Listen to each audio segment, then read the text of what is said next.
I want to inspire you in your role as a homemaker with 11 daily rituals.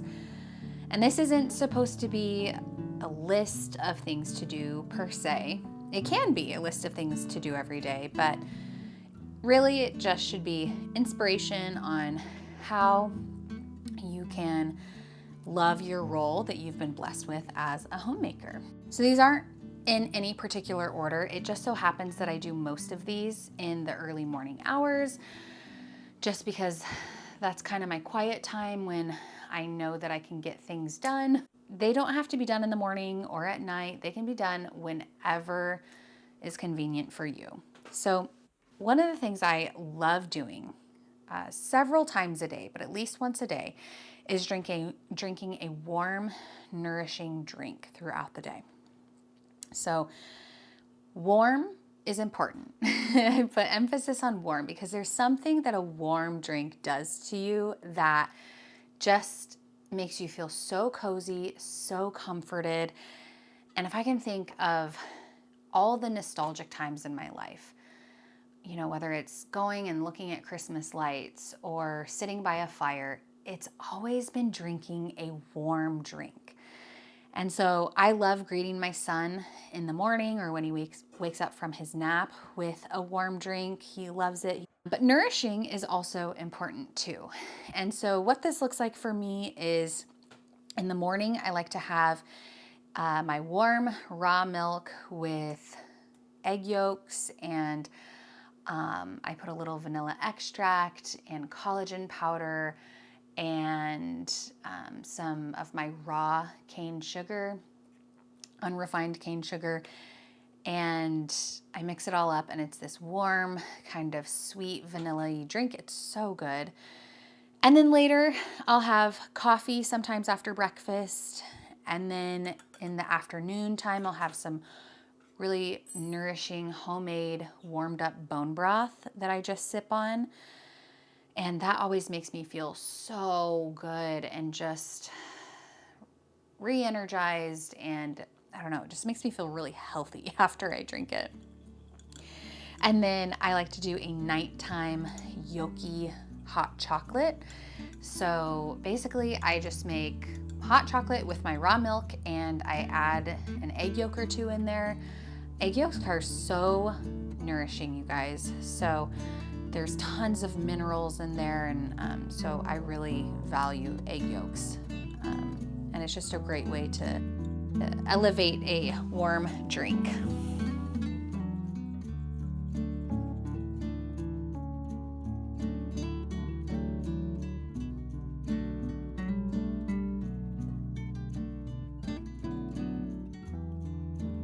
Okay, so the next thing I like to do, this kind of is in order. That's the first thing I do is I make my yolky drink in the morning. And then the next thing I do is I spend time in the Word. Now, I do this in the morning at this stage in my life, but I know that this will look different after having a baby, and our next baby's due here in the next couple months. And so I know that this is a fleeting time for me to have my nice quiet time in the morning. And so I'm really cherishing it. But this can look different for you. You could have your time in the Word be for 5 minutes a day, for an hour a day, whatever stage in your life you're at, it's fine. It's just important to spend time in the Word. You know, even if you're reading to your children for 5 minutes a day, that is great. I really love, this year I did the Bible in a year. It's called the Bible Recap. And it has been such a blessing. They read the Bible in chronological order, and I'll link the resources I have below. It just has helped so much to add context to the scriptures that I'm reading. So rather than, say, for example, reading all the Psalms in a row, they actually take you through the Psalms when they were written, right? So David wrote this Psalm, you know, after this happened. And so it just adds so much context, and it's been a really huge blessing in my life. The next daily ritual is music and mood. This can come in the form of music. It can come in the form of lighting, fireplace or candles, or just the ritual of opening blinds in the morning or opening your windows up in the morning and then closing them at night. Setting the mood for your home and thinking about all your senses, sights, sounds, smells, touch. How can you make your home cozy using all the senses? Really sets the mood for your home. And when it comes to music, I highly recommend something soft, not anything harsh or overstimulating, especially if you have children that you're caring for, because that really can get overstimulating quickly. But soft Christian music, I like the really old stuff, like oldies Christian music. I love that.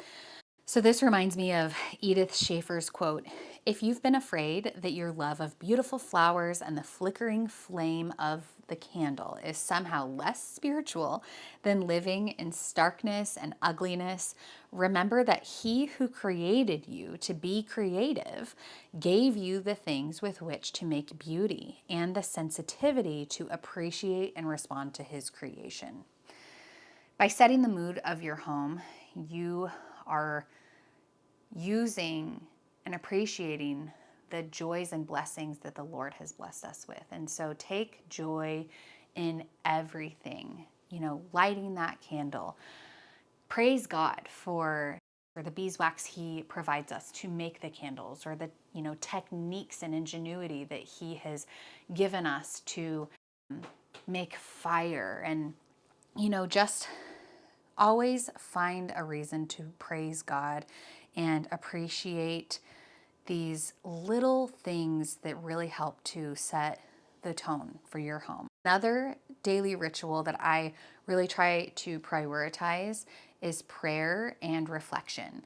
So, okay, a lot of these rituals can take a lot of time, but a lot of them can take almost no time at all. Okay, so take this one, for example, prayer and reflection. So we are called as Christians to never cease in prayer, to always be talking to the Lord. And so as I'm folding laundry, as I'm parenting my son, as I'm going for a walk, whatever it is, I am prayerful, whether I'm praising or just talking to the Lord as a friend or asking for wisdom. That is something that we can do while multitasking. Or you can, put it into your quiet time. Okay, so the next daily ritual is something wholesome and soul giving. So whatever that looks like for you, it could be reading for pleasure. Just make sure it's something edifying, a wholesome podcast, something like that. I choose to spend a lot of my free time, for example, when my son is napping, I spend that time blogging and making videos like this for you. That is something that just brings me joy, and just teaching about the things that I am learning about. I like to read books, Christian books on marriage or parenting, things like that. The next daily ritual is, or practice, I guess you would say, is to learn/practice a new skill and then share your knowledge.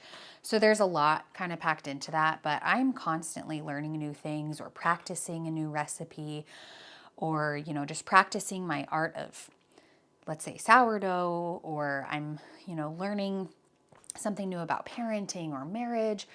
And then it's important too to share your knowledge. And so that's partly what I do with this blog here. But Titus 2 calls us to teach our children and younger women how to be keepers at home. And so, learning and practicing and always trying to hone in on a new skill is important for us homemakers. So that could be bread baking, knitting, just something working with your hands. Keeping busy in the home and, learning a new skill can really bless your family. I know when I learned how to make homemade bread, that has been a huge blessing for us, because first, we save a lot of money, but also it's healthier. Sourdough bread is healthier, and it's just so, for my husband to come home to a house of freshly made bread and just that crusty sourdough loaf that we can cut into and, eat at night for dinner. It's just, that's been a real blessing. So even just something simple like that, practice and learn a new skill, and then be sure to teach it to someone else. Okay, so the next daily ritual is to set your home up to run smoothly.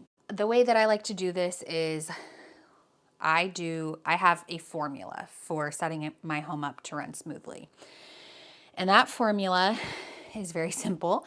It goes like this. I do 1 load of laundry a day, 1 load of dishes a day, and 1 chore a day. Now, of course, laundry and dishes are technically considered chores, but by this, I mean, vacuuming the whole house, mopping or cleaning the bathrooms, a real chore like that. If I do 1 of those a day, then I have the whole week covered. And if I do 1 load of laundry a day, laundry just doesn't become an issue because it doesn't pile up. So find a routine that works for you to help set yourself up for a smooth running home. And I have a whole series here on YouTube that may help with that for you. It's my homemaking schedule series. So I teach you about my cleaning schedules and how I plan my month and my cooking schedules and all of that. So check out that playlist. But even meal plannings, plan ahead for things. Meal planning is super important so that you can put nourishing food on the table every night for your family. I actually sell 6-month meal plans, so I'll leave a link for that below. But however you like to do that, just be sure that you're planning ahead. I love the quote by Elizabeth George. Because I want the warm atmosphere and the good memories it fosters, I plan for it. I plan the meals, including how I set the dinner table and make it beautiful. I plan for order in the home, for the housework, for the laundry, and for the upkeep of our clothing so that life is calmer. I plan surprises too, so that life at home is fun. If all that planning sounds like a lot of effort, remember that no work of art is slapdash together. Artistry calls for planning and design, and so does the work of art called home. So plan ahead. Another daily ritual is I do something that makes me feel pretty. So this could be painting my nails with my non-toxic coat nail polish, or even just simply showering and doing my makeup. Sometimes that's what that looks like for me. Or just putting on a new dress that I feel comfortable in. Basically, if I feel pretty, that makes me act pretty. Feeling pretty it's important for us women. If we feel ugly or we don't feel at our best, we're not going to act, our best. And that's what I found. So I try and do something every day that makes me feel pretty. And likewise, another daily ritual is I like to move my body. Now, that doesn't necessarily mean doing a crazy, strenuous exercise routine. It could be going for a walk or stretching. Stretching is really important, especially for me right now in this stage of my pregnancy. I really try and prioritize stretching so that I can keep the baby in a really good position. But move your body. And the next daily ritual is to nourish your family. I really recommend cooking from scratch. That can be so much easier than you think. I have tons of content here on my YouTube channel about how to cook from scratch. Just go to my clean cooking playlist. It's easier than you think. It just takes some planning ahead. But even if you don't cook from scratch, just more well thought out meals, something that you've put a little effort into thinking ahead of time about. And I really encourage you to do research on what you put in your bodies. For example, the type of meat that you're eating, or the type of fish that you're eating, the type of cooking oils that you're using. Research what is the healthiest choice for your body. Because clean cooking or healthy eating, that could look different for a lot of people. So do what works for you, but I really recommend that you do some research around that and nourish your body and your family, because you are going to feel so much better if you do, and your whole family will too. So there you have it. Those are my daily rituals. Like I said, I don't do all of these every day. I don't even do half of these every day sometimes, but if I can get to most of these every day, then I feel like I am winning and the house runs smoother and it's just a more joyful atmosphere.